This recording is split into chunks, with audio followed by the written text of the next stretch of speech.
Hello everybody and welcome back to the Tech Team. Okay, so in today's video we are going to talk about a little bit more on list methods. So today we are going to talk about count, sort, and we are going to add two lists. Before this video starts, I wanted to mention that this is the third video in a row that I upload. So thank you, I know. Let's now start by creating our little programs. So let's start by count, which is the most difficult thing that we're going to talk about today.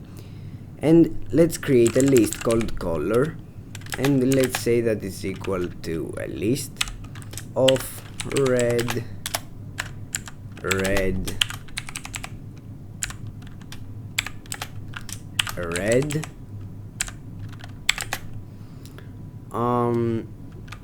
let's say blue, blue, orange, and I don't know, red again. So we have our list. Let's print our list, and after that let's go ahead and create two variables.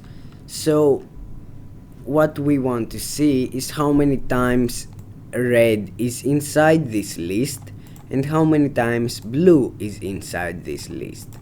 So what we are going to do is that we are going to create two variables, color, let's say color red is equal to color dot count, and put here red, and then let's say not color color, and then let's say color blue is equal to color dot count, and let's say blue. And something else, it doesn't matter if you put two quotation marks or one. This just doesn't matter at all. So now let's print out, and here you're going to learn another thing about printing. So let's say the color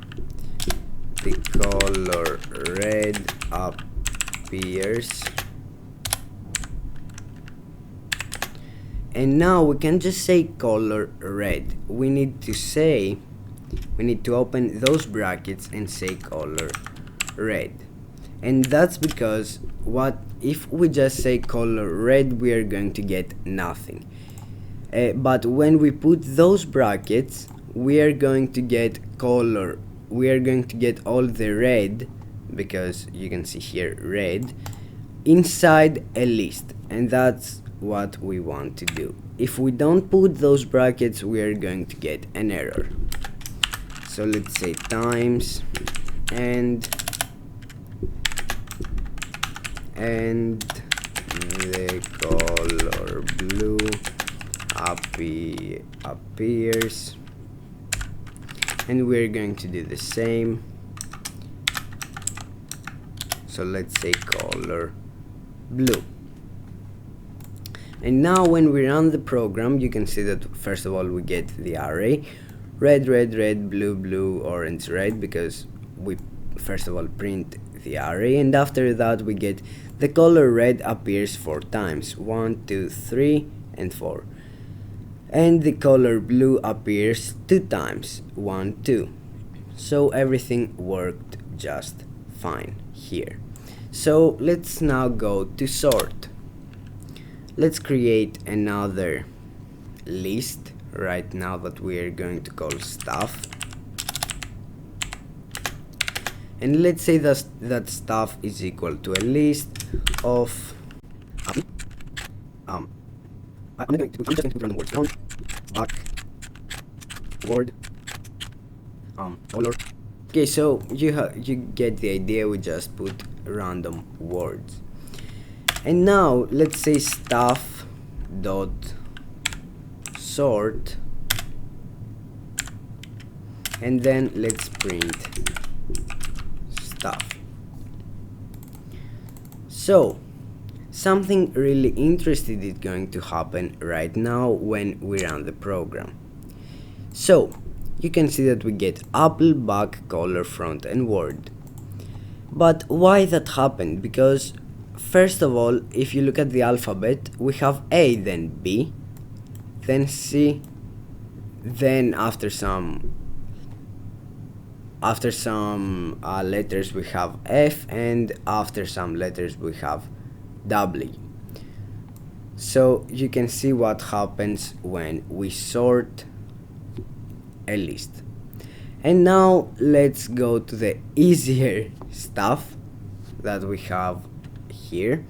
So let's say list 1 is equal to, I don't know, probably dog and cat. Oops.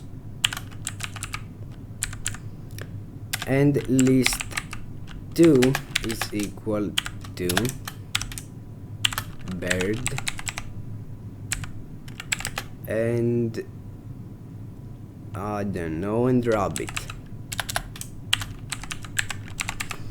And now we are going to add those two lists with a really simple way. So let's print list 1 plus list 2. And let's actually, before that, print list 1 and print list 2. So when we run the program, you can see that we have dog, cat, bird, rabbit, dog, cat, bird, rabbit. So yeah, that's really interesting, and you can do lots of things with lists. After this tutorial, we are going to go deeper in lists and do some harder stuff with them. And now, with that being said, I will see you all guys in the next video. Goodbye.